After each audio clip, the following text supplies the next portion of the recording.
Bashar al-Assad. A name synonymous with war, dictatorship, and devastation. After 13 brutal years of civil war, his regime has fallen. But does this mean peace for Syria? Or is the country stepping into another chapter of chaos?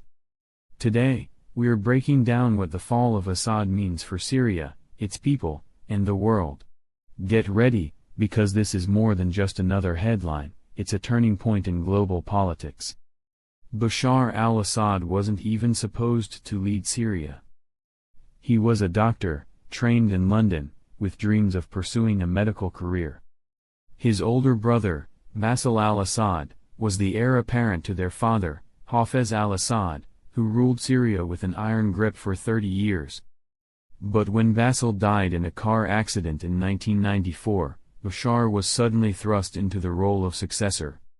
When Hafez al-Assad died in 2000, Bashar inherited an authoritarian system built on fear and control. At first, there was hope that he would modernize Syria. He lifted some restrictions on the internet, encouraged foreign investment, and spoke of reform. But this Damascus spring was short-lived. Within 2 years, Bashar cracked down on political dissidents, jailed activists, and solidified his power through the same brutal methods his father had used. He built a personality cult, portraying himself as a protector of stability in a volatile region, while silencing any form of dissent. The turning point came in 2011. Inspired by the Arab Spring, Syrians took to the streets demanding political freedom and economic reform. Assad's response was swift and brutal. Protesters were shot, arrested, and tortured. By 2012, the country descended into a full-scale civil war. The conflict quickly became a proxy war, with foreign powers playing key roles. Russia and Iran supported Assad, providing military aid, training, and even direct intervention on the battlefield. On the other side, the United States, Turkey, and Gulf states funded and armed various rebel groups. This fractured the opposition, leading to infighting among rebel factions. Meanwhile, extremist groups like ISIS and al-Qaeda capitalized on the chaos, seizing territory and committing atrocities. Assad's regime is responsible for some of the worst human rights violations in modern history. His forces carried out mass executions, bombed hospitals and schools, and detained over 100,000 people in secret prisons. The infamous Saydnaya prison became a symbol of horror, where torture and extrajudicial killings were routine. One of the most horrific crimes was the use of chemical weapons. In 2013, sarin gas was deployed in Ghouta, killing hundreds of civilians, many of them children. Despite international outrage, Assad denied responsibility, blaming the rebels instead. Investigations by the United Nations found clear evidence implicating his forces. Yet, thanks to the veto power of Russia and China in the UN Security Council, Assad faced no real consequences. The fall of Assad's regime began with a series of defeats in key territories. By 2023, rebel groups led by Hayat Tahrir al-Sham launched coordinated offensives in northern and central Syria. Cities like Aleppo and Homs, once strongholds of the regime, fell rapidly. Finally, in 2024, the rebels captured Damascus. Facing mounting pressure and dwindling support from his allies, Assad fled to Moscow. Russia granted him asylum, citing humanitarian reasons, but his departure marked the end of an era in Syria.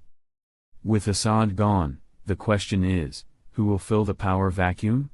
The main contenders are, first, Hayat Tahrir al-Sham, the group that led the offensive. While they present themselves as a political force, their extremist groups raise concerns. Second, Kurdish groups in the northeast, who have established semi-autonomous regions. These groups have been backed by the United States in the fight against ISIS, but Turkey views them as a direct threat to its security. Third, militias supported by Iran, which may attempt to regain influence in the area. Without a unified leadership, Syria risks descending into further chaos. Millions of civilians demand stability and reconstruction, but their voices may be drowned out by the ongoing power struggle. Assad remains in Moscow under Russian protection. There are two likely scenarios for his future. First, he could remain in exile, shielded by Russia from international prosecution. Second, mounting global pressure could lead to his extradition to face trials for war crimes. While the second option is possible, it's unlikely in the short term. Assad's political relevance is over, and he will likely live out his days in obscurity, a relic of a failed regime. Syria's future is equally uncertain. The most probable outcome is continued fragmentation, with different factions controlling various parts of the country. Reconstruction will take decades, and the Syrian people will continue to bear the weight of the war that has already stolen so much. This is a moment of hope, but also a test of whether the country can rise from its ashes. The fall of Assad is not just a Syrian story. It's a geopolitical shift with implications for the entire Middle East.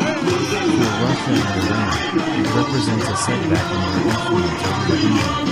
For the West, it's an opportunity to support democratic reform, and also a challenge to prevent extremist groups from taking over. What do you think? Can Syria rebuild and move forward, or is this just the start of another chapter of instability? Let us know your thoughts, and don't forget to like and subscribe for more unfiltered takes on global events.